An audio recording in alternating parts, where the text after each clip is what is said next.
Hey everyone, welcome back to Shivam tutorial. ಇವತ್ತಿನ ವಿಡಿಯೋದಲ್ಲಿ simple journal ಎಂಟ್ರಿಯ ಬಗ್ಗೆ ನೋಡೋಣ. ಇದು ಪಾರ್ಟ್ ಸೆಕೆಂಡ್ನ ವಿಡಿಯೋ ಆಗಿರುತ್ತೆ.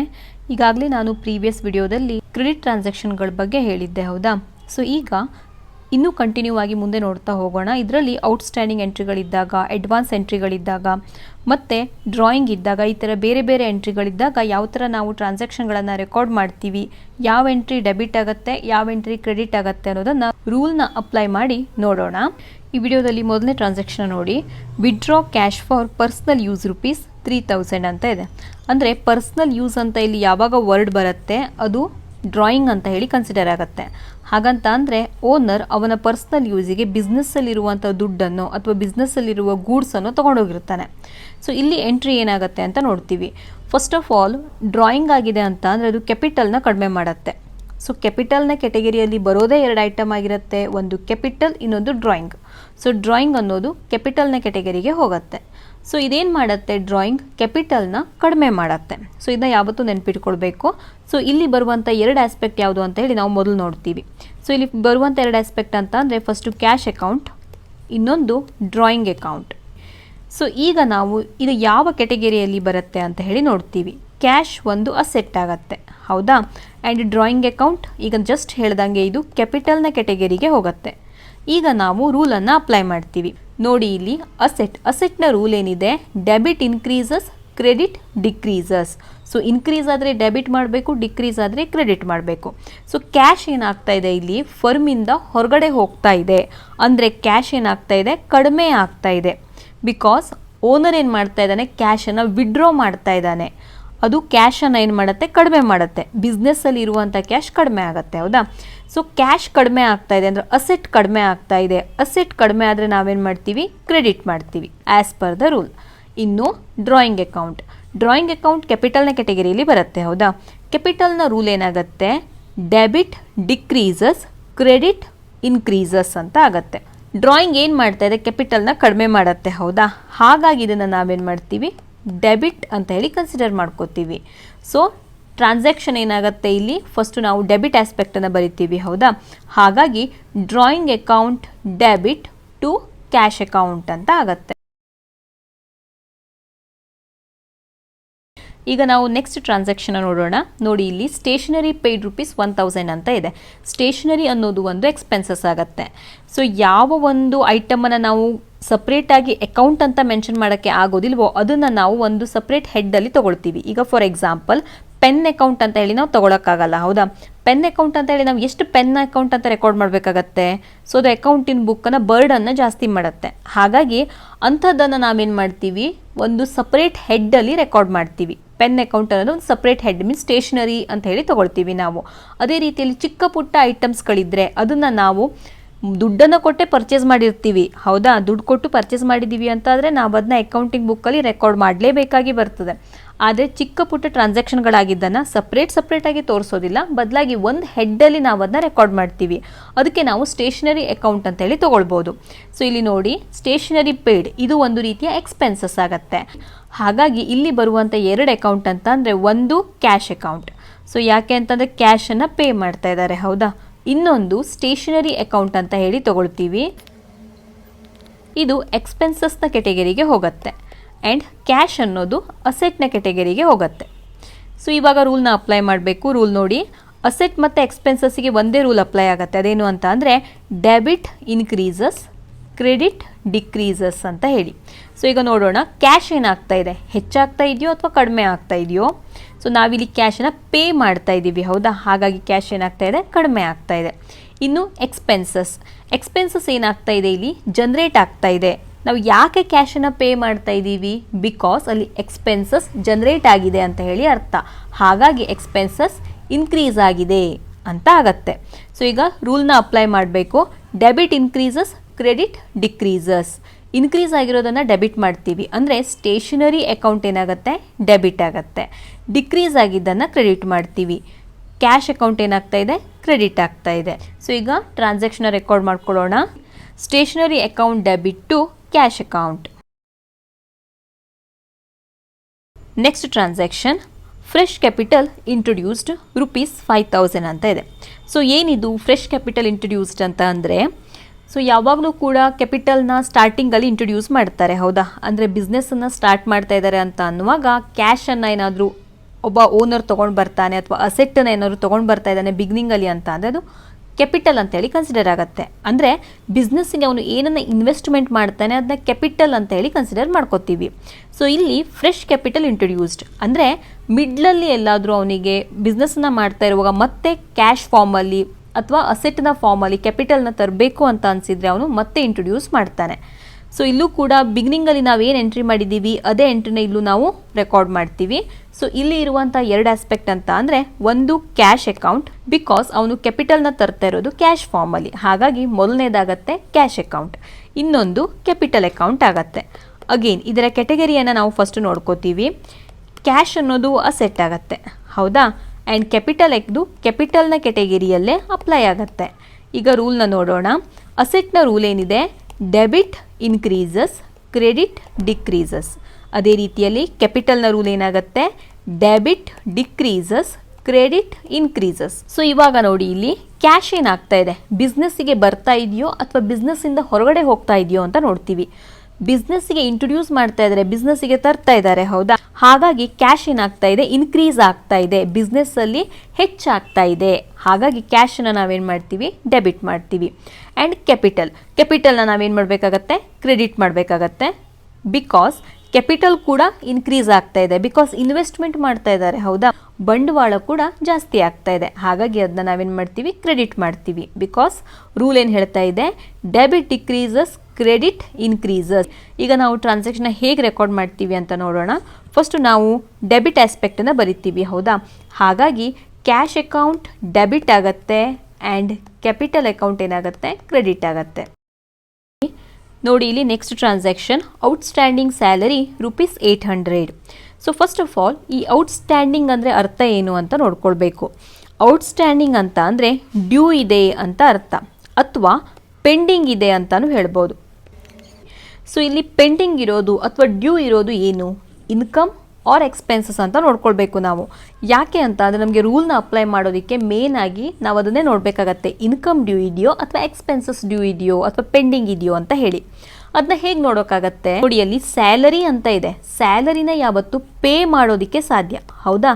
ಸ್ಯಾಲರಿನ ರಿಸೀವ್ ಮಾಡೋದಿಲ್ಲ, ಫರ್ಮ್ ಸ್ಯಾಲರಿಯನ್ನು ಪೇ ಮಾಡುತ್ತೆ ವರ್ಕರ್ಸಿಗೆ. ಫರ್ಮಲ್ಲಿ ಓನರ್ ರಿಸೀವ್ ಮಾಡೋದು ಏನಾಗಿರುತ್ತೆ, ಪ್ರಾಫಿಟ್ ಆಗಿರುತ್ತೆ. ಸೊ ಯಾವಾಗಲೂ ಕೂಡ ಸ್ಯಾಲರಿ ಅಂತ ಬಂದಿದೆ ಅಂತ ಅಂದರೆ ಅದು ಎಕ್ಸ್ಪೆನ್ಸಸ್ ಆಗುತ್ತೆ. ನೀವು ಪೇಡ್ ಅಂತ ಇದ್ದರೆ ನೀವು ಡೈರೆಕ್ಟಾಗಿ ಅದನ್ನ ಐಡೆಂಟಿಫೈ ಮಾಡ್ಬೋದು, ಅದು ಎಕ್ಸ್ಪೆನ್ಸಸ್ ಅಂತ ಹೇಳಿ. ಸೊ ಇದು ಸ್ಯಾಲರಿ ಒಂದು ಎಕ್ಸ್ಪೆನ್ಸಸ್ ಆಗುತ್ತೆ, ಎಕ್ಸ್ಪೆನ್ಸಸ್ ಡ್ಯೂ ಇದೆ, ಪೆಂಡಿಂಗ್ ಇದೆ ಅಂತ ಹೇಳಿ ಅರ್ಥ. ನೀವು ಯಾರಿಗಾದರೂ ಪೇಮೆಂಟ್ ಮಾಡೋದಿರುತ್ತೆ ದುಡ್ಡನ್ನು, ನೀವು ಅದನ್ನ ಪೇಮೆಂಟ್ ಮಾಡಿರೋದಿಲ್ಲ, ಮುಂದೊಂದು ದಿನ ಪೇಮೆಂಟ್ ಮಾಡ್ತೀರಿ, ಮೀನ್ಸ್ ಔಟ್ಸ್ಟ್ಯಾಂಡಿಂಗ್ ಇದೆ, ಪೆಂಡಿಂಗ್ ಇದೆ. ನೀವು ಅದನ್ನ ಯಾವತ್ತಾದರೂ ಒಂದಿನ ಪೇಮೆಂಟ್ ಮಾಡಲೇಬೇಕಾಗಿ ಬರುತ್ತೆ, ಹೌದಾ? ಹಾಗಾಗಿ ಅದೇನಾಗುತ್ತೆ, ಲೈಬಲಿಟಿ ಅಂತ ಹೇಳಿ ಕನ್ಸಿಡರ್ ಆಗುತ್ತೆ. ಸೊ ಈಗ ನಾವಿಲ್ಲಿ ಲೈಬಲಿಟಿಯ ರೂಲನ್ನು ಅಪ್ಲೈ ಮಾಡಬೇಕಾಗಿ ಬರುತ್ತೆ. ಸೊ ಯಾವಾಗಲೂ ಅಷ್ಟೇ ಎಕ್ಸ್ಪೆನ್ಸಸ್ ಡ್ಯೂ ಇದೆ ಅಂತ ಅಂದರೆ ಅದರ ಅರ್ಥ ಅದು ಲೈಬಲಿಟಿ ಆಗಿರುತ್ತೆ. ಹಾಗಾದರೆ ಒಂದೊಮ್ಮೆ ಇನ್ಕಮ್ ಡ್ಯೂ ಇದ್ದರೆ ಏನಾಗುತ್ತೆ, ಇನ್ಕಮ್ ಡ್ಯೂ ಇದ್ದರೆ ಅಥವಾ ಔಟ್ಸ್ಟ್ಯಾಂಡಿಂಗ್ ಇದ್ದರೆ ಅದು ಅಸೆಟ್ ಆಗತ್ತೆ. ಯಾಕೆ ಅಂತ ಅಂದರೆ ನಿಮಗೆ ಬರುವಂತಹ ದುಡ್ಡು ಡ್ಯೂ ಇದೆ, ಪೆಂಡಿಂಗ್ ಇದೆ ಅಂತ ಅಂದರೆ ಒಂದಲ್ಲ ಒಂದಿನ ನಿಮಗೆ ಬಂದೇ ಬರುತ್ತೆ, ಹೌದಾ? ಹಾಗಾಗಿ ಅದನ್ನು ನಾವೇನು ಮಾಡ್ತೀವಿ, ಅದನ್ನು ನಾವು ಅಸೆಟ್ ಅಂತ ಹೇಳಿ ಟ್ರೀಟ್ ಮಾಡ್ಕೋತೀವಿ.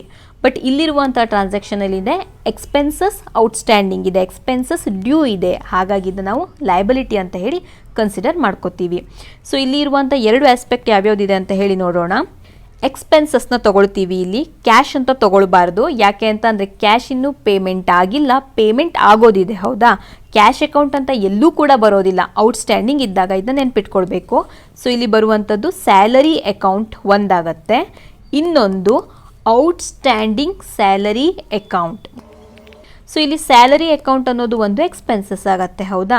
ಆ್ಯಂಡ್ ಔಟ್ಸ್ಟ್ಯಾಂಡಿಂಗ್ ಸ್ಯಾಲರಿ ಅನ್ನೋದು ಒಂದು ಲೈಬಲಿಟಿ ಆಗುತ್ತೆ, ಬಿಕಾಸ್ ಎಕ್ಸ್ಪೆನ್ಸಸ್ ಔಟ್ಸ್ಟ್ಯಾಂಡಿಂಗ್ ಇದೆ, ಪೆಂಡಿಂಗ್ ಇದೆ ಅಂತ ಅರ್ಥ. ಸೊ ಈಗ ನಾವು ರೂಲನ್ನು ಅಪ್ಲೈ ಮಾಡ್ತೀವಿ. ಎಕ್ಸ್ಪೆನ್ಸಸ್ನ ರೂಲ್ ಏನು, ಡೆಬಿಟ್ ಇನ್ಕ್ರೀಸಸ್, ಕ್ರೆಡಿಟ್ ಡಿಕ್ರೀಸಸ್, ಹೌದಾ? ಲೈಬಲಿಟಿಯ ರೂಲ್ ಏನು, debit decreases, credit increases. So ಇಲ್ಲಿ ನೋಡಿ, ಇವಾಗ ಸ್ಯಾಲರಿ ಒಂದು ಎಕ್ಸ್ಪೆನ್ಸಸ್, ಹೌದಾ? ಎಕ್ಸ್ಪೆನ್ಸಸ್ ಅಲ್ಲಿ ಕ್ರಿಯೇಟ್ ಆಗಿದೆ ಅಂದರೆ ಜನರೇಟ್ ಆಗಿದೆ ಅಂತ ಅಂದರೆ ಅದು ಇನ್ಕ್ರೀಸಿಂಗಲ್ಲಿದೆ ಅಂತ ಅರ್ಥ. ಇನ್ನು ಔಟ್ಸ್ಟ್ಯಾಂಡಿಂಗ್ ಇನ್ನು ಪೆಂಡಿಂಗ್ ಇದೆ, ಇನ್ನು ಕೊಟ್ಟಿಲ್ಲ, ಹೌದಾ? ಅದರ ಅರ್ಥ ಲ್ಯಾಬಿಲಿಟಿನೂ ಕೂಡ ಇನ್ಕ್ರೀಸ್ ಹಾಕೊಂಡೇ ಇದೆ. ಮೀನ್ಸ್ ನಾವು ಪೇಮೆಂಟ್ ಮಾಡೋದಿದೆ, ಇನ್ನೂ ಕೂಡ ನಾವು ಪೇಮೆಂಟ್ ಮಾಡಿಲ್ಲ. ಸೊ ಇಲ್ಲಿ ಸ್ಯಾಲರಿ ಏನಾಗ್ತಾ ಇದೆ, ಇನ್ಕ್ರೀಸ್ ಆಗ್ತಾ ಇದೆ. ಔಟ್ಸ್ಟ್ಯಾಂಡಿಂಗ್ ಸ್ಯಾಲರಿ ಮೀನ್ಸ್ ಲ್ಯಾಬಿಲಿಟಿನೂ ಕೂಡ ಇನ್ಕ್ರೀಸ್ ಆಗ್ತಾ ಇದೆ.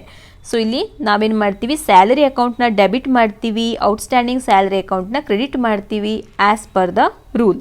ಸೊ ಈಗ ಟ್ರಾನ್ಸಾಕ್ಷನ್ ರೆಕಾರ್ಡ್ ಮಾಡೋಣ.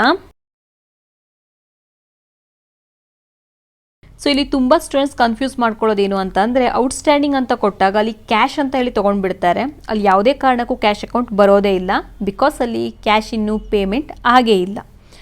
ನೆಕ್ಸ್ಟ್ ಟ್ರಾನ್ಸಾಕ್ಷನ್ ನೋಡಿ, ಇಲ್ಲಿ ಪ್ರೀಪೇಯ್ಡ್ ಸ್ಯಾಲರಿ ₹1000 ಅಂತ ಇದೆ. ಸೊ ಪ್ರೀಪೇಯ್ಡ್ ಅಂತ ಅಂದರೆ ಅಡ್ವಾನ್ಸ್ ಆಗಿ ಪೇಮೆಂಟ್ ಮಾಡಿದ್ದೀವಿ ಅಂತ ಹೇಳಿ ಅರ್ಥ. ಅಂದರೆ ಔಟ್ಸ್ಟ್ಯಾಂಡಿಂಗ್ ಅಂತ ಅಂದರೆ ಡ್ಯೂ ಇದೆ ಅಂತ ಹೇಳಿ ಅರ್ಥ, ಹೌದಾ? ಪೆಂಡಿಂಗ್ ಇದೆ ಅಂತ ಹೇಳಿ ಅರ್ಥ. ಅದೇ ಪ್ರೀಪೇಯ್ಡ್ ಅಂತ ಇದ್ದರೆ ನಾವು ಆಲ್ರೆಡಿ ಪೇಮೆಂಟ್ ಮಾಡಿಬಿಟ್ಟಿದ್ದೀವಿ ಅಂತ ಅರ್ಥ. ಅಂದರೆ ಅಡ್ವಾನ್ಸ್ ಆಗಿ ಪೇಮೆಂಟ್ ಮಾಡಿದ್ದೀವಿ ಅಂತ ಹೇಳಿ ಅರ್ಥ. ಇಲ್ಲೂ ಅಷ್ಟೇ, ಇನ್ಕಮನ್ನು ಕೂಡ ಅಡ್ವಾನ್ಸ್ ಆಗಿ ರಿಸೀವ್ ಮಾಡ್ಬೋದು, ಎಕ್ಸ್ಪೆನ್ಸಸ್ಸನ್ನು ಕೂಡ ಅಡ್ವಾನ್ಸ್ ಆಗಿ ಪೇ ಮಾಡ್ಬೋದು. ಪೇಯ್ಡ್ ಅಂತ ಹೇಳಿ ಬಂದಾಗ ಅದು ಎಕ್ಸ್ಪೆನ್ಸಸ್ ಆಗಿರುತ್ತೆ, ರಿಸೀವ್ಡ್ ಅಂತ ಹೇಳಿ ಬಂದಾಗ ಅದೇನಾಗಿರುತ್ತೆ, ಇನ್ಕಮ್ ಆಗಿರುತ್ತೆ. ಸೊ ಫಸ್ಟು ನಾವಿಲ್ಲಿ ಅದು ಎಕ್ಸ್ಪೆನ್ಸಸ್ ಆಗುತ್ತೋ ಅಥವಾ ಅದು ಇನ್ಕಮ್ ಆಗುತ್ತೋ ಅಂತೇಳಿ ನೋಡ್ಕೊಳ್ಬೇಕು. ಸೊ ಇಲ್ಲಿ ಯಾವ ವರ್ಡ್ ಬೇಸ್ ಮೇಲೆ ನೋಡ್ತೀರಿ, ಅಲ್ಲಿ ಪೇಯ್ಡ್ ಅಂತ ಇರುತ್ತೆ ಅಥವಾ ಅಲ್ಲಿ ರಿಸೀವ್ ಅನ್ನೋ ವರ್ಡ್ ಇರುತ್ತೆ. ಸೊ ಇಲ್ಲಿ ಸ್ಯಾಲರಿ ಅಂತ ಇದೆ, ಹೌದಾ? ಸ್ಯಾಲರಿ ಅನ್ನೋದು ಯಾವಾಗಲೂ ಕೂಡ ಎಕ್ಸ್ಪೆನ್ಸಸ್ ಆಗಿರುತ್ತೆ, ಅದನ್ನ ಪೇಮೆಂಟ್ ಮಾಡುವಂಥದ್ದೇ ಇರುತ್ತೆ. ಸೊ ಇಲ್ಲಿ ಎಕ್ಸ್ಪೆನ್ಸಸ್ ಏನಿದೆ, ಅಡ್ವಾನ್ಸ್ ಆಗಿ ಪೇಮೆಂಟ್ ಮಾಡಿದ್ದಾರೆ ಅಂತ ಹೇಳಿ ಅರ್ಥ. ಸೊ ಈ ಹಿಂದಿನ ಎಕ್ಸಾಂಪಲಲ್ಲಿ ಔಟ್ಸ್ಟ್ಯಾಂಡಿಂಗ್ ಇತ್ತು, ಹೌದಾ? ಅಂದರೆ ಕೊಡೋದಿತ್ತು ಅಂತ ಹೇಳಿ ಅರ್ಥ ಇತ್ತು. ಈ ಎಕ್ಸಾಂಪಲ್ ಹೇಗಿದೆ ಅಂತ ಅಂದರೆ ಮೊದಲೇ ಪೇಮೆಂಟ್ ಮಾಡಿಬಿಟ್ಟಿದ್ದೀವಿ ಅಂತ ಹೇಳಿ ಬರುತ್ತೆ. ಸೊ ಏನಾಗುತ್ತೆ, ನಾವು ಯಾರಿಗಾದರೂ ಎಕ್ಸ್ಪೆನ್ಸಸ್ಸನ್ನು ಪೇ ಮಾಡೋದಿರುತ್ತೆ, ಮೀನ್ಸ್ ನಾವು ಯಾರಿಗಾದರೂ ದುಡ್ಡನ್ನು ಕೊಡೋದಿರುತ್ತೆ, ನಾವು ಅದನ್ನ ಮೊದಲೇ ಪೇಮೆಂಟ್ ಮಾಡಿರ್ತೀವಿ. ನೋಡಿ, ಈಗ ನೀವೇ ಸ್ವಲ್ಪ ಯೋಚನೆ ಮಾಡಿ, ನೀವು ಸ್ಯಾಲ್ರಿನ ರಿಸೀವ್ ಮಾಡ್ತಾ ಇರ್ತೀರಿ, ಮುಂದಿನ ತಿಂಗಳ ಸ್ಯಾಲ್ರಿ ನೀವು ಇವಾಗಲೇ ರಿಸೀವ್ ಮಾಡ್ಕೊಂಡು ಬಿಟ್ಟಿದ್ದೀರಿ ಅಂತ ಅಂದರೆ, ಒಂದೊಮ್ಮೆ ಏನಾದರೂ ಪ್ರಾಬ್ಲಮ್ ಆಗಿ ಫರ್ಮ್ ಅದನ್ನ ವಾಪಸ್ ಕೇಳ್ತಾ ಇದೆ, ಅಥವಾ ನಿಮಗೆ ಯಾರು ಸ್ಯಾಲರಿನ ಪೇಮೆಂಟ್ ಮಾಡಿದ್ದಾರೆ ಅವರು ವಾಪಸ್ ಕೇಳ್ತಾ ಇದ್ದಾರೆ ಅಂತಂದರೆ ನೀವು ಅದನ್ನ ವಾಪಸ್ ಕೊಡಲೇಬೇಕಾಗಿ ಬರ್ತದೆ, ಹೌದಾ? ಹಾಗೆ ಇಲ್ಲಿ ಫರ್ಮ್ ವರ್ಕರಿಗೆ ಅಡ್ವಾನ್ಸ್ ಆಗಿ ಸ್ಯಾಲರಿನ ಪೇಮೆಂಟ್ ಮಾಡಿದೆ ಅಂತ ಅಂದರೆ ಅದು ಫರ್ಮಿಗೆ ಅಸೆಟ್ ಆಗತ್ತೆ.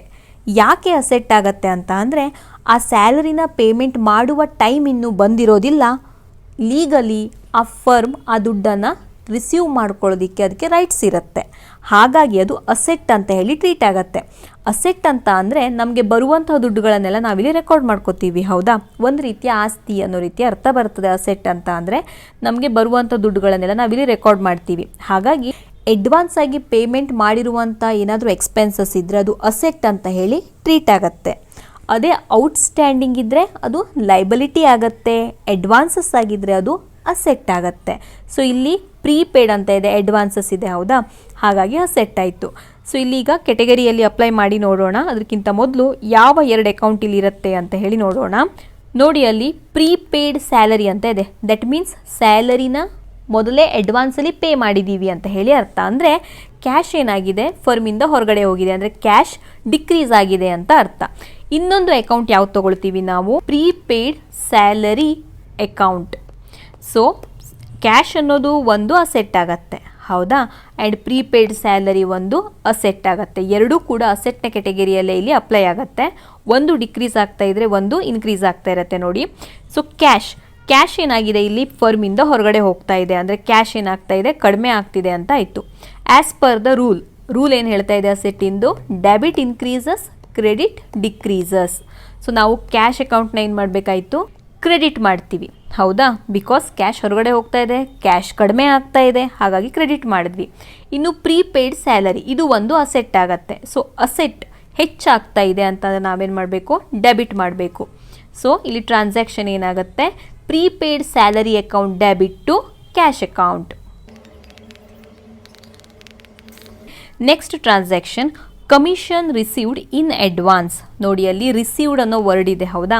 ಸೊ ರಿಸೀವ್ ಅಂತ ಇದೆ ಅಂತ ಅಂದರೆ ಅದು ಇನ್ಕಮ್ ಆಗುತ್ತೆ. ಇನ್ಕಮನ್ನು ಅಡ್ವಾನ್ಸ್ ಆಗಿ ರಿಸೀವ್ ಮಾಡಿದ್ದೀವಿ ಅಂತ ಅಂದರೆ ಏನಾಗುತ್ತೆ, ಅದು ಲೈಬಲಿಟಿ ಆಗತ್ತೆ. ಸೊ ಯಾಕೆ ಅದು ಲೈಬಲಿಟಿ ಆಗತ್ತೆ ಹಾಗಿದ್ರೆ, ಸ್ವಲ್ಪ ಯೋಚನೆ ಮಾಡಿ. ನಿಮಗೆ ಎಲ್ಲೋ ಒಂದು ಕಡೆ ದುಡ್ಡು ಬರೋದಿರುತ್ತೆ, ಆ ಟೈಮ್ ಇನ್ನೂ ಬಂದಿರೋದಿಲ್ಲ, ನೀವು ಮೊದಲೇ ಅದನ್ನ ರಿಸೀವ್ ಮಾಡ್ಕೊಂಡು ಬಿಟ್ಟಿದ್ದೀರಿ ಅಂದರೆ ಲೀಗಲಿ ಆ ಟೈಮ್ ಬಂದಿರೋದಿಲ್ಲ, ಹೌದಾ? ಹಾಗಾಗಿ ಒಂದೊಮ್ಮೆ ಅವರು ಕೇಳಿದಾಗ ನೀವು ಅದನ್ನ ವಾಪಸ್ ಕೊಡಬೇಕಾಗಿ ಬರ್ಬೋದು. ಹಾಗಾಗಿ ಅದನ್ನ ಲೈಬಿಲಿಟಿ ಅಂತ ಹೇಳಿ ಟ್ರೀಟ್ ಮಾಡ್ಕೊಳ್ತೀವಿ. Means commission received in advance means income received in advance ಅಂತ ಇದ್ದಾಗ ಅದು ಲೈಬಿಲಿಟಿ ಅಂತ ಹೇಳಿ ಟ್ರೀಟ್ ಆಗುತ್ತೆ. ಸೊ ಇಲ್ಲಿ ಇರುವಂಥ ಎರಡು ಆಸ್ಪೆಕ್ಟ್ ಯಾವುದು ಅಂತ ಹೇಳಿ ನೋಡೋಣ. ಒಂದು ಕ್ಯಾಶ್ ಅಕೌಂಟ್ ಆಗುತ್ತೆ. ಸೊ ಯಾವ ಫಾರ್ಮಲ್ಲಿ ಕಮಿಷನ್ನ ರಿಸೀವ್ ಮಾಡ್ತಾ ಇದ್ದಾರೆ? ಕ್ಯಾಶ್ ಫಾರ್ಮಲ್ಲಿ ಕಮಿಷನ್ನ ರಿಸೀವ್ ಮಾಡ್ತಾ ಇದ್ದಾರೆ, ಹೌದಾ? ಹಾಗಾಗಿ ಕ್ಯಾಶ್ ಅಕೌಂಟ್ ಒಂದು ಅಕೌಂಟ್ ಆಗುತ್ತೆ. ಇನ್ನೊಂದು ಅಕೌಂಟ್ ಏನಾಗುತ್ತೆ ಅಂತ ಅಂದರೆ commission received in advance account ಅಂತ ಆಗುತ್ತೆ. ಸೊ ಇಲ್ಲಿ ನೋಡಿ, ಕ್ಯಾಶ್ ಒಂದು ಅಸೆಟ್ ಆಗುತ್ತೆ, ಹೌದಾ? ಇಲ್ಲಿ ಅಸೆಟ್ನ ರೂಲ್ ನೀವು ಅಪ್ಲೈ ಮಾಡಬೇಕಾಗತ್ತೆ. ಕ್ಯಾಶ್ ಏನಾಗ್ತಾ ಇದೆ, ಹೆಚ್ಚಾಗ್ತಾ ಇದೆಯೋ ಕಡಿಮೆ ಆಗ್ತಾ ಇದೆಯೋ, ನೀವು ಕಮಿಷನ್ನ ರಿಸೀವ್ ಮಾಡ್ತಾ ಇದ್ದೀರಿ. ಮೀನ್ಸ್ ಕ್ಯಾಶ್ ಫಾರ್ಮಲ್ಲೇ ನೀವು ಕಮಿಷನ್ನ ರಿಸೀವ್ ಮಾಡ್ತಾ ಇದ್ದೀರಿ ಅಂದರೆ ಕ್ಯಾಶ್ ಏನಾಗ್ತಾ ಇದೆ, ಬರ್ತಾ ಇದೆ ಅಂತ ಹೇಳಿ ಅರ್ಥ. ಕ್ಯಾಶ್ ಏನಾಯಿತು, ಹೆಚ್ಚಾಯಿತು, ಇನ್ಕ್ರೀಸ್ ಆಯಿತು. ಓಕೆ, ಇನ್ನು ಕಮಿಷನ್ ರಿಸೀವ್ಡ್ ಅಕೌಂಟ್, ಇನ್ನು commission received in advance account. So ಅಡ್ವಾನ್ಸಲ್ಲಿ ಇನ್ಕಮ್ ರಿಸೀವ್ ಮಾಡಿದ್ರೆ ನಾನು ಅದೇನಂದೆ ಲೈಬಿಲಿಟಿ ಆಗತ್ತೆ ಅಂತ ಹೇಳಿ ಅರ್ಥ, ಹೌದಾ? ಲೈಬಿಲಿಟಿ ಏನಾಗ್ತಾ ಇದೆ, ಇನ್ಕ್ರೀಸ್ ಆಗ್ತಾ ಇದೆ. ಬಿಕಾಸ್ ಬೇರೆಯವರಿಂದ ನಾವು ಟೈಮ್ ಬರೋ ಮೊದಲೇ ದುಡ್ಡನ್ನು ತೊಗೊಂಡಿದ್ದೀವಿ. ಸೊ ಲೀಗಲಿ ಇನ್ನೂ ಟೈಮ್ ಬಂದಿರೋದಿಲ್ಲ. ಹಾಗಾಗಿ ಯಾವಾಗ ಕೇಳ್ತಾರೋ ಆಗ ನಾವು ಅದನ್ನ ಪೇಮೆಂಟ್ ಮಾಡಬೇಕಾಗಿ ಬರ್ತದೆ. ಅದು ಒಂದು ಹೊಣೆಗಾರಿಕೆ ಆಗಿರ್ತದೆ. ಹಾಗಾಗಿ ಇದು ಲೈಬಿಲಿಟಿ ಅಂತಲೇ ಕನ್ಸಿಡರ್ ಆಗುತ್ತೆ. ಆ್ಯಂಡ್ ಲೈಬಿಲಿಟಿ ಇನ್ಕ್ರೀಸ್ ಆಗ್ತಾ ಇದೆ ಇದು, ಹೌದಾ? ಸೊ ಈಗ ಅಸೆಟ್ಟನ್ನು ರೂಲನ್ನು ಫಸ್ಟ್ ಅಪ್ಲೈ ಮಾಡೋಣ. Debit increases, credit decreases. Debit ಮಾಡಬೇಕಾಗತ್ತೆ ಬಿಕಾಸ್ ಅಸೆಟ್ ಏನಾಗ್ತಾ ಇದೆ, ಹೆಚ್ಚಾಗ್ತಾ ಇದೆ. ಆ್ಯಂಡ್ ಲೈಬಿಲಿಟಿ ನೋಡಿ, ಲೈಬಿಲಿಟಿಯ ರೂಲ್ ಏನಾಗುತ್ತೆ, ಡೆಬಿಟ್ ಡಿಕ್ರೀಸಸ್, ಕ್ರೆಡಿಟ್ ಇನ್ಕ್ರೀಸಸ್. ಹಾಗಾಗಿ ಇಲ್ಲಿ ಲೈಬಿಲಿಟಿ ಇನ್ಕ್ರೀಸ್ ಆಗ್ತಾ ಇರೋದ್ರಿಂದ ನಾವು ಅದನ್ನೇನು ಮಾಡ್ತೀವಿ, ಕ್ರೆಡಿಟ್ ಮಾಡ್ತೀವಿ. ಸೊ ಟ್ರಾನ್ಸಾಕ್ಷನ್ ರೆಕಾರ್ಡ್ ಮಾಡೋಣ. Cash account debit to commission received in advance account. Next transaction, goods destroyed by fire ₹6,000. So goods ಇದೆ, ಫೈರ್ ಆಕ್ಸಿಡೆಂಟಲ್ಲಿ ಗೂಡ್ಸ್ ಏನಾಗ್ತಾ ಇದೆ, ಕಂಪ್ಲೀಟಾಗಿ ಸುಟ್ಟೋಗ್ತಾ ಇದೆ. ಸೊ ಇಲ್ಲಿ ಏನಾಗ್ತಾ ಇದೆ, ಲಾಸ್ ಆಗ್ತಾ ಇದೆ, ಹೌದಾ? ಸೊ ಫಸ್ಟ್ ನಾವು ಇಲ್ಲಿ ಬರುವಂಥ ಎರಡು ಅಕೌಂಟ್ಗಳು ಯಾವ್ಯಾವುದು ಅಂತ ನೋಡ್ತೀವಿ. ಸೊ ಡಿಸ್ಟ್ರಾಯ್ ಆಗ್ತಾ ಇರೋದು ಏನು, ಕ್ಯಾಶ್ ಆರ್ ಗೂಡ್ಸ್. ಇಲ್ಲಿ ಡಿಸ್ಟ್ರಾಯ್ ಆಗ್ತಾ ಇರೋದು ಗೂಡ್ಸ್, ಹೌದಾ? ಯಾವಾಗೆಲ್ಲ ಗೂಡ್ಸ್ ಅಂತ ಹೇಳಿ ಬರುತ್ತೆ, ನಾವು ಪರ್ಚೇಸ್ ಆರ್ ಸೇಲ್ ಅಕೌಂಟ್ ಅಂತ ಹೇಳಿ ತೊಗೊಳ್ತೀವಿ. ಸೊ ಇಲ್ಲಿ ನಾವೇನು ಮಾಡಬೇಕು ಅಂತಂದರೆ ಪರ್ಚೇಸ್ ಅಕೌಂಟ್ ಅಂತ ಹೇಳಿ ತೊಗೊಳ್ಬೇಕು. ಇಲ್ಲಿ ಎಷ್ಟೋ ಸ್ಟೂಡೆಂಟ್ಸಿಗೆ ಡೌಟ್ ಬರುತ್ತೆ, ನಾವು ಪರ್ಚೇಸ್ ಅಕೌಂಟ್ ಅಂತಲೇ ಯಾಕೆ ತೊಗೊಳ್ಬೇಕು, ಸೇಲ್ಸ್ ಅಕೌಂಟ್ ಅಂತ ತೊಗೊಂಡ್ರೆ ಆಗಲ್ವಾ ಅಂತ ಹೇಳಿ. ನೋಡಿ, ಇಲ್ಲಿ ಆಗಿರೋದು ಏನು, ಲಾಸ್, ಹೌದಾ? ಗೂಡ್ಸ್ ಡಿಸ್ಟ್ರಾಯ್ ಆಗ್ತಾ ಇದೆ, ಲಾಸ್ ಆಗ್ತಾ ಇದೆ. ಲಾಸ್ ಆಗ್ತಾ ಇದೆ ಅಂದಾಗ ನಾವು ಪರ್ಚೇಸ್ ಅಕೌಂಟ್ ತೊಗೊಳ್ಬೇಕು.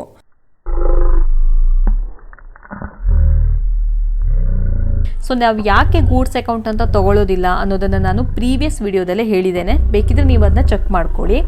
ನೆಕ್ಸ್ಟ್ ಇನ್ನೊಂದು ಅಕೌಂಟ್ ಇಲ್ಲಿ ಯಾವ್ದು ಬರುತ್ತೆ ನೋಡಿ, ಅಲ್ಲಿ ಲಾಸ್. ನಾವು ಲಾಸನ್ನು ಇಲ್ಲಿ ತೊಗೊಳ್ಬೇಕು. ಲಾಸ್ನ ಹೆಸರೇನು ತೊಗೊಳ್ಳೋದು, ಇಲ್ಲಿ ಲಾಸ್ ಬೈ ಫೈರ್ ಅಕೌಂಟ್ ಅಂತ ಹೇಳಿ ತೊಗೊಳ್ತೀವಿ. ಸೊ ಇವಾಗ ನಾವು ರೂಲನ್ನು ಅಪ್ಲೈ ಮಾಡೋಣ. ಪರ್ಚೇಸ್ ಅಕೌಂಟ್ ಒಂದು ಎಕ್ಸ್ಪೆನ್ಸಸ್ ಆಗುತ್ತೆ, ಹೌದಾ? ಇನ್ನು ಲಾಸ್ ಬೈ ಫೈರ್ ಅಕೌಂಟ್ ಇದು ಲಾಸ್ ಆಗುತ್ತೆ. ರೂಲನ್ನು ಅಪ್ಲೈ ಮಾಡ್ತೀವಿ. ಎಕ್ಸ್ಪೆನ್ಸಸ್ ಮತ್ತು ಲಾಸ್ ಅನ್ನೋದು ಒಂದೇ ಕ್ಯಾಟಗರಿಯಲ್ಲಿ ನಾವು ಅಪ್ಲೈ ಮಾಡ್ಕೋತೀವಿ, ಹೌದಾ? ಎಕ್ಸ್ಪೆನ್ಸಸ್ ಆರ್ ಲಾಸ್ ಒಂದೇ ರೂಲ್ ನಮಗಿಲ್ಲಿ ಅಪ್ಲೈ ಆಗೋದು. ಅದೇನು ಅಂತ ಅಂದರೆ debit increases, credit decreases. So ಇಲ್ಲಿ ಏನು ಇನ್ಕ್ರೀಸ್ ಆಗ್ತಾ ಇದೆ, ಏನು ಡಿಕ್ರೀಸ್ ಆಗ್ತಾ ಇದೆ ಅಂತ ಹೇಳಿ ನೋಡೋಣ. ಸೊ ಗೂಡ್ಸ್ ಏನಾಗ್ತಾ ಇದೆ, ಪರ್ಚೇಸ್ ಅಕೌಂಟ್ ಮೀನ್ಸ್ ಗೂಡ್ಸ್, ಹೌದಾ? ಗೂಡ್ಸ್ ಏನಾಗ್ತಾ ಇದೆ, ಕಡಿಮೆ ಆಗ್ತಾ ಇದೆಯೋ ಅಥವಾ ಹೆಚ್ಚಾಗ್ತಾ ಇದೆಯೋ, ಗೂಡ್ಸ್ ಡಿಸ್ಟ್ರಾಯ್ ಆಗ್ತಾ ಇದೆ. ಹಾಗಾಗಿ ಗೂಡ್ಸ್ ಏನಾಗ್ತಾ ಇದೆ, ಕಡಿಮೆ ಆಗ್ತಾ ಇದೆ. ಸೊ ಕಡಿಮೆ ಆದರೆ ನಾವೇನು ಮಾಡಬೇಕು, ಕ್ರೆಡಿಟ್ ಮಾಡಬೇಕು. ಅಂದರೆ ಪರ್ಚೇಸ್ ಅಕೌಂಟನ್ನು ನಾವೇನು ಮಾಡ್ತೀವಿ, ಕ್ರೆಡಿಟ್ ಮಾಡ್ತೀವಿ. ಸೊ ಏನನ್ನು ಡೆಬಿಟ್ ಮಾಡಬೇಕಾಗತ್ತೆ, ಹಾಗಿದ್ರೆ ಲಾಸ್ ಬೈ ಫೈರ್ ಅಕೌಂಟನ್ನು ನಾವು ಡೆಬಿಟ್ ಮಾಡ್ತೀವಿ. ಆ್ಯಂಡ್ ರೂಲ್ನ ನೋಡಿ, ಇಲ್ಲಿ ಡೆಬಿಟ್ ಇನ್ಕ್ರೀಸಸ್, ಲಾಸ್ ಏನಾಗ್ತಾ ಇದೆ, ನಮಗೆ ಹೆಚ್ಚಾಗ್ತಾ ಇದೆ, ಹೌದಾ? ಹಾಗಾಗಿ ಅದನ್ನ ನಾವೇನು ಮಾಡಬೇಕಾಗತ್ತೆ, ಡೆಬಿಟ್ ಮಾಡಬೇಕಾಗತ್ತೆ. ಸೊ ಜರ್ನಲ್ ಎಂಟ್ರಿಲಿ ರೆಕಾರ್ಡ್ ಮಾಡೋಣ. ರೆಕಾರ್ಡ್ ಮಾಡಿದಾಗ ಟ್ರಾನ್ಸಾಕ್ಷನ್ ಏನಾಗುತ್ತೆ, loss by fire account debit to purchase account. Next transaction ನೋಡಿ, ಅಲ್ಲಿ ಡೆಪ್ರಿಸಿಯೇಷನ್ ಚಾರ್ಜ್ಡ್ ಆನ್ ಫರ್ನಿಚರ್ ₹1,000 ಅಂತ ಇದೆ. ಸೊ ಫಸ್ಟ್ ಆಫ್ ಆಲ್ ಈ ಡೆಪ್ರಿಸಿಯೇಷನ್ ಅಂದರೆ ಏನು, ಅಸೆಟ್ನ ವ್ಯಾಲ್ಯೂ ಡಿಕ್ರೀಸ್ ಆಗೋದಕ್ಕೆ ನಾವು ಡೆಪ್ರಿಸಿಯೇಷನ್ ಅಂತ ಕರಿತೀವಿ. ಫಾರ್ ಎಕ್ಸಾಂಪಲ್, ನಿಮ್ಮ ಮನೆಯಲ್ಲಿ ಒಂದು ವೆಹಿಕಲನ್ನು ಪರ್ಚೇಸ್ ಮಾಡಿರ್ತೀರಿ. ಫಾರ್ ಎಕ್ಸಾಂಪಲ್, ಒಂದು ಸ್ಕೂಟರ್ನ ಪರ್ಚೇಸ್ ಮಾಡಿದ್ದೀರಿ ಅಂತ ಅಂದ್ಕೊಳ್ಳಿ. ಪರ್ಚೇಸ್ ಮಾಡುವಾಗ ನೀವು ₹50,000 ಪೇ ಮಾಡಿರ್ತೀರಿ. ಅದೇ ಒಂದೊಮ್ಮೆ 5 years ನಂತರ ನೀವು ಅದನ್ನ ಸೇಲ್ ಮಾಡೋದಕ್ಕೆ ಹೋದಾಗ ಅದೇ 50,000ಗೆ ನೀವು ಸೇಲ್ ಮಾಡೋಕ್ಕಾಗತ್ತಾ? ಇಲ್ಲ ತಾನೇ? ನೀವು ಕಡಿಮೆಗೆ ಅದನ್ನ ಸೇಲ್ ಮಾಡಬೇಕಾಗತ್ತೆ. ಯಾಕೆ ಅದನ್ನ ಕಡಿಮೆಗೆ ಸೇಲ್ ಮಾಡ್ತೀರಿ? ಯಾಕೆ ಅಂತ ಅಂದರೆ ಅದನ್ನು ನೀವು ಯೂಸ್ ಮಾಡಿರ್ತೀರಿ. ಅಸೆಟ್ಟನ್ನು ನಾವು ಕಂಟಿನ್ಯೂ ಆಗಿ ಯೂಸ್ ಮಾಡ್ತಾ ಹೋದಾಗ ಅದರ ವ್ಯಾಲ್ಯೂ ಕಡಿಮೆ ಆಗತ್ತೆ. ಆ ವ್ಯಾಲ್ಯೂ ಕಡಿಮೆ ಆಗತ್ತೆ, ಹೌದಾ? ಅದಕ್ಕೆ ನಾವೇನು ಹೇಳ್ತೀವಿ? ಡೆಪ್ರಿಸಿಯೇಷನ್ ಅಂತ ಹೇಳ್ತೀವಿ. ಫರ್ನಿಚರ್ ಒಂದು ಫಿಕ್ಸ್ಡ್ ಅಸೆಟ್, ಹೌದಾ? ಫಿಕ್ಸ್ಡ್ ಅಸೆಟ್ಟಿನ ವ್ಯಾಲ್ಯೂ ಇಯರ್ ಬೈ ಇಯರ್ ಕಡಿಮೆ ಆಗುತ್ತೆ ಅದನ್ನು ನಾವು ಯೂಸ್ ಮಾಡಿದ ಹಾಗೆ. ಡೆಪ್ರಿಸಿಯೇಷನ್ ಅನ್ನೋದು ಒಂದು ರೀತಿಯಲ್ಲಿ ಲಾಸ್ ಅನ್ನೋ ಕೆಟಗರಿಯಲ್ಲಿ ನಾವು ತಗೊಳ್ತೀವಿ. ಸೊ ಹಾಗಾಗಿ ಇಲ್ಲಿ ಬರುವಂಥ 2 ಅಕೌಂಟ್ ಯಾವುದು ಅಂತ ನೋಡ್ತೀವಿ. ಸೊ ಇಲ್ಲಿ ಒಂದು ಲಾಸ್ ಅಕೌಂಟ್ ಅಂದರೆ ಡೆಪ್ರಿಸಿಯೇಷನ್ ಅಕೌಂಟ್ ಒಂದಾಗತ್ತೆ. ಇನ್ನೊಂದು, ಇಲ್ಲಿ ಯಾವುದೇ ಕಾರಣಕ್ಕೂ ಕ್ಯಾಶ್ ಅಂತ ತಗೊಳ್ಬಾರ್ದು. ಕ್ಯಾಶ್ ಅನ್ನೋದು ಬರೋದು ಯಾವಾಗ ನಾವು ಫರ್ನಿಚರ್ನ ಎಕ್ವೈರ್ ಮಾಡ್ತಾ ಇದ್ದೀವಿ ಆಗ. ಇಲ್ಲೇನಾಗಿದೆ, ಇನ್ನೊಂದು ನಾವು ತಗೊಳ್ಬೇಕಾಗಿರೋದು ಫರ್ನಿಚರ್ ಅಕೌಂಟ್. ಸೊ ಯಾವುದರ ವ್ಯಾಲ್ಯೂ ಕಡಿಮೆ ಆಗ್ತಾ ಇದೆ ಅದನ್ನು ನಾವಿಲ್ಲಿ ತಗೊಳ್ತೀವಿ. ಒಂದು ಡೆಪ್ರಿಸಿಯೇಷನ್ ಅಕೌಂಟ್, ಇನ್ನೊಂದು ಫರ್ನಿಚರ್ ಅಕೌಂಟ್ ಅಂತ ಆಗುತ್ತೆ. ಸೊ ಈಗ ನಾವು ರೂಲನ್ನು ಅಪ್ಲೈ ಮಾಡೋಣ. ಅದಕ್ಕೂ ಮೊದಲು ಕೆಟಗರಿಯನ್ನು ನೋಡ್ಕೊಳ್ಳೋಣ. ಡೆಪ್ರಿಸಿಯೇಷನ್ ಅನ್ನೋದು ಲಾಸ್ನ ಕೆಟಗರಿಗೆ ಹೋಗುತ್ತೆ ಆ್ಯಂಡ್ ಫರ್ನಿಚರ್ ಅನ್ನೋದು ಅಸೆಟ್ ಆಗುತ್ತೆ. ಸೊ ಎಕ್ಸ್ಪೆನ್ಸಸ್ ಆರ್ ಲಾಸ್ ಒಂದೇ ರೂಲ್ ಅಪ್ಲೈ, ಹೌದಾ? ಅಸೆಟ್ಟಿಗೂ ಕೂಡ ಅದೇ ರೂಲ್ ಅಪ್ಲೈ ಆಗುತ್ತೆ. ಅದೇನು ಅಂತ ಅಂದರೆ ಡೆಬಿಟ್ ಇನ್ಕ್ರೀಸಸ್, ಕ್ರೆಡಿಟ್ ಡಿಕ್ರೀಸಸ್. ಹಾಗಾದರೆ ಏನು ಇನ್ಕ್ರೀಸ್ ಆಗ್ತಾ ಇದೆ ಅಥವಾ ಏನು ಡಿಕ್ರೀಸ್ ಆಗ್ತಾ ಇದೆ ಅಂತ ಹೇಳಿ ನೋಡೋಣ. ಸೊ ಲಾಸ್ ಏನಾಗ್ತಾ ಇದೆ? ಹೆಚ್ಚಾಗ್ತಾ ಇದೆ, ಹೌದಾ? ಡೆಪ್ರಿಸಿಯೇಷನ್ ಚಾರ್ಜ್ ಆಗ್ತಾ ಇದೆ, ಲಾಸ್ ಇನ್ಕ್ರೀಸ್ ಆಗ್ತಾ ಇದೆ. ಹಾಗಾಗಿ ಡೆಪ್ರಿಸಿಯೇಷನ್ ಏನು ಮಾಡಬೇಕಾಗತ್ತೆ? ನಾವು ಡೆಬಿಟ್ ಮಾಡಬೇಕಾಗತ್ತೆ. ಮೀನ್ಸ್ ಡೆಪ್ರಿಸಿಯೇಷನ್ ಅಕೌಂಟನ್ನು ಡೆಬಿಟ್ ಮಾಡ್ತೀವಿ. ಇನ್ನು ಫರ್ನಿಚರ್ ಒಂದು ಅಸೆಟ್, ಹೌದಾ? ಅಸೆಟ್ನ ವ್ಯಾಲ್ಯೂ ಏನಾಗ್ತಾ ಇದೆ? ಇಲ್ಲಿ ಕಡಿಮೆ ಆಗ್ತಾ ಇದೆ. ಹಾಗಾಗಿ ನಾವು ಅದನ್ನ ಏನು ಮಾಡಬೇಕಾಗತ್ತೆ? ಕ್ರೆಡಿಟ್ ಮಾಡಬೇಕಾಗಿ ಬರುತ್ತೆ. ಸೊ ಇದನ್ನ ರೆಕಾರ್ಡ್ ಮಾಡಿದಾಗ ಏನಾಗುತ್ತೆ? ಫಸ್ಟು ಡೆಬಿಟ್ ಮಾಡ್ತೀವಿ. So depreciation account debit to furniture account. ಇನ್ನು ಉಳಿದಿರುವಂತಹ ಟ್ರಾನ್ಸಾಕ್ಷನ್ಗಳನ್ನು ನೆಕ್ಸ್ಟ್ ವಿಡಿಯೋದಲ್ಲಿ ನಾನು ಅಪ್ಲೋಡ್ ಮಾಡ್ತೇನೆ. ಅದರಲ್ಲಿ ಕಾಸ್ಟಿಂಗ್ ಅಂತ ಇದ್ದಾಗ ಹೇಗೆ ನಾವು ರೆಕಾರ್ಡ್ ಮಾಡಬೇಕು ಅನ್ನೋದನ್ನು ನೋಡೋಣ.